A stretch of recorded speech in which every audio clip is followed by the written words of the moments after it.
Joe and Dulcie had gone, looking back wistfully. They were not as resigned to his fate as was Misto himself. He was weak and tired, yet he seemed quite content, facing these last days of his long and adventurous life. "You can't change what is," he had told them. "You can do nothing about my illness. I'm lucky to be among those I love. I'm happy to end up here, where I was born, after my life's long journey. This life," he'd said, "this life is not the end." He'd yawned and pawed at the pillows. "I have known more lives than this one, and I will know more yet to come. But right now," he'd said, flipping his thin tail, "now I need sleep. Go, my dears," he'd said, extending a gentle paw. "Come back when I'm rested, when the pain meds have kicked in for the day."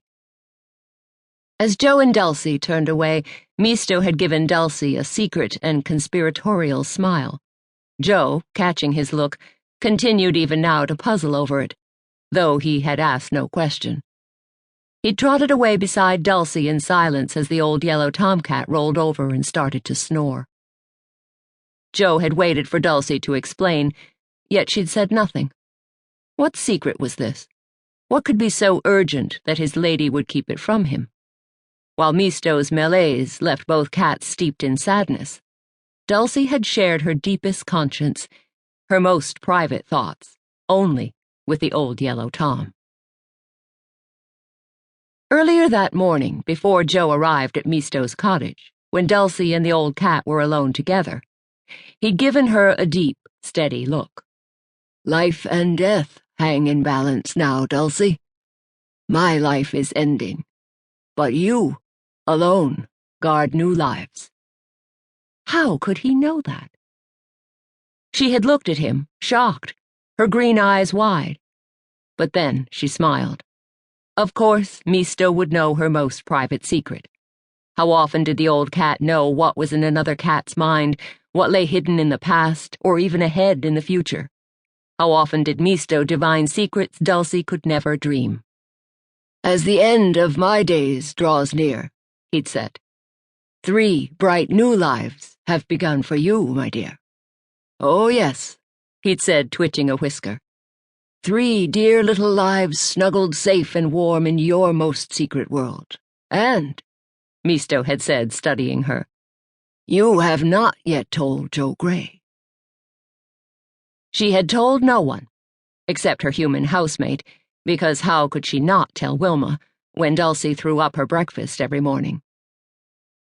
But yet Misto knew, with those same powers that let him remember ages long past and let him see into the future. 3 kittens, 3 tiny mites, he'd said, snuggled within, secret and warm and happy. And he had known more than that about her unborn kits. He had said, with a faint and ragged purr, 3 strong babies waiting eagerly to be born. 2 boy kits and a calico girl. And, he had told her, there is an amazement about the calico kitten. But he began to yawn, and before he could continue, the old cat had drifted into sleep, as was often the way since his illness. Maybe it was the medication sending him dozing, or maybe he thought he had said enough. Dulcie only knew that now, prowling the roofs in the cold fog, she fidgeted with unanswered questions.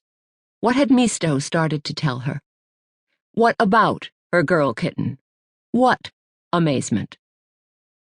And though she longed to tell Joe Grey about the kittens, still she didn't know how to tell him. What would Joe say when he learned that new little lives waited within the dark of her sheltering body? Would he want kittens, this tomcat whose very existence was committed to the exciting dangers of tracking human criminals, to the uncertainties of helping the law, of apprehending evil? Would fatherhood hold him back from what he was born to do? Would rallying around helpless babies while burning to chase after human scum only make him restless and cross? Joe Grey was